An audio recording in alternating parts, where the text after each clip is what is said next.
Hi guys, എല്ലാ കൂട്ടുകാർക്കും നമ്മുടെ താനൂസിൻ്റെ പുതിയൊരു വീട്ടിലേക്ക് സ്വാഗതം. അപ്പോൾ ഇന്നത്തെ നമ്മുടെ വീഡിയോ എന്ന് പറഞ്ഞാൽ പപ്പടവടയാണ്. അപ്പോൾ പപ്പടവട എല്ലാവരും ഉണ്ടാക്കുക ഇല്ലയെന്നൊന്നും എനിക്കറിയില്ല, എന്നാലും ഞാൻ ഉണ്ടാക്കും കേട്ടോ. എന്താണെന്ന് വെച്ച് കഴിഞ്ഞാൽ ഞാനത് എൻ്റെ ഒരാളെ നിന്ന് കോപ്പി അടിച്ചതാണ്. അപ്പോൾ ജസ്റ്റ് ഒന്ന് ഉണ്ടാക്കിയപ്പോൾ സൂപ്പർ ടേസ്റ്റ്. അപ്പോൾ നമുക്കിന്ന് പപ്പടവട തയ്യാറാക്കാൻ വേണ്ടിയിട്ട് ഞാൻ ഒരു ഗ്ലാസ് കടലമാവ് എടുത്തിട്ടുണ്ട്.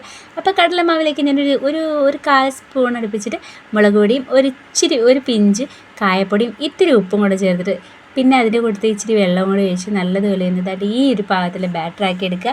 അപ്പോൾ ഒട്ടും കട്ട ഉണ്ടാവാൻ പാടില്ല കേട്ടോ, കടലമാവും കൂടി ആയതുകൊണ്ട് ഒട്ടും കട്ട ഉണ്ടാവാൻ പാടില്ല. അപ്പോൾ കട്ടയെല്ലാം നല്ലതുപോലെ മാറ്റിയതിന് ശേഷം നമുക്ക് പിന്നെ ചെയ്യാൻ പറ്റുന്നതെന്ന് പറഞ്ഞു കഴിഞ്ഞാൽ കുറച്ച് പപ്പടം എടുക്കുക. പപ്പടം എടുത്ത് അതിൻ്റെ പൊടിയൊക്കെ തട്ടി നല്ല സൂപ്പറാക്കി എടുക്കുക. അതിന് ശേഷം അതവിടെ വെച്ചതിന് ശേഷം നമ്മുടെ ഒരു പാത്രം ഇരുമ്പ് ചട്ടി എടുക്കുന്നതായിരിക്കും നല്ല, അപ്പോൾ എണ്ണ ഒരുപാട് വേസ്റ്റ് ആകത്തില്ല. അപ്പോൾ ഇരുമ്പ് ചട്ടി എടുത്തതിന് ശേഷം കുറച്ച് എണ്ണ ഒഴിച്ച് നല്ല എണ്ണ തിളയ്ക്കുമ്പോൾ അവിടെ പപ്പടം അങ്ങോട്ട് ആ ബാറ്ററിനകത്തോട്ട് ഇട്ടതിന് ശേഷം തിരിച്ച് മറിച്ചിട്ട് എല്ലായിടം നമ്മുടെ ആ ഒരു ബാറ്റർ പറ്റണം. ആ രീതിയിലാക്കിയതിന് ശേഷം അവിടെ എണ്ണയ്ക്കകത്തോട്ട് അങ്ങോട്ട് ഇട്ടെടുക്കുക. തിളച്ച എണ്ണയ്ക്കകത്ത് നമ്മുടെ പപ്പടവട കിടന്ന് അടിപൊളിയായിട്ട് സൂപ്പറായിട്ട് അങ്ങ് പൊങ്ങും.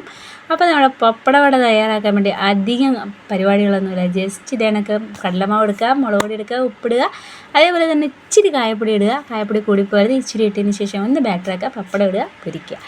അത്രയേ ഉള്ളൂ. അപ്പോൾ നമ്മുടെ പപ്പടവട നിങ്ങളെല്ലാവരും ഒന്ന് തയ്യാറാക്കി നോക്കണം. ഇപ്പോൾ ഞാൻ ഇവിടെ ആളെണ്ണം കൂടുതലാണ് കേട്ടോ, അതിനനുസരിച്ച് ഞാൻ കുറച്ച് ഉണ്ടാക്കിയിട്ടുണ്ട്. അപ്പോൾ നമ്മുടെ ചായക്കുള്ള കടിക്ക് പ്രത്യേകിച്ച് വേറെ ഒന്നും വേണ്ട, സോസും കൂടി ഉണ്ടെങ്കിൽ പിന്നെ പറയാൻ വേണ്ട. അത്രയ്ക്ക് സോസും കൂട്ടി തിന്നാം, പിന്നെ ചമ്മന്തിയും കൂട്ടി തിന്നാം കേട്ടോ. അത്രയ്ക്ക് ടേസ്റ്റാണ് നമ്മുടെ പപ്പടവട. അപ്പോൾ നിങ്ങളെല്ലാവരും ഒന്ന് ട്രൈ ചെയ്ത് നോക്കുക. ട്രൈ ചെയ്ത് നോക്കിയതിന് ശേഷം നിങ്ങളുടെ അഭിപ്രായങ്ങളും നിർദ്ദേശങ്ങളും എല്ലാം എൻ്റെ കമൻറ്റ് ബോക്സിൽ രേഖപ്പെടുത്തുക. കൂടാതെ എൻ്റെ വീഡിയോ ഇഷ്ടപ്പെട്ട നിങ്ങളെല്ലാവരും ലൈക്ക് ചെയ്യാനും ഷെയർ ചെയ്യാനും മറക്കരുത്.